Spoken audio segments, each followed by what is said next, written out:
So, it's one of those where you can come to a cash run estimate on your particular ag ground today, and you can come back 6 months later and it's going to be different.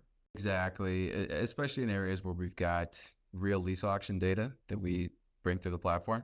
So the model learns from the auctions that we facilitate and from data that people input regarding their current cash rental rates. And so it's constantly changing, as Chris said. It'll be different potentially 1 month, 2 months, 6 months down the road.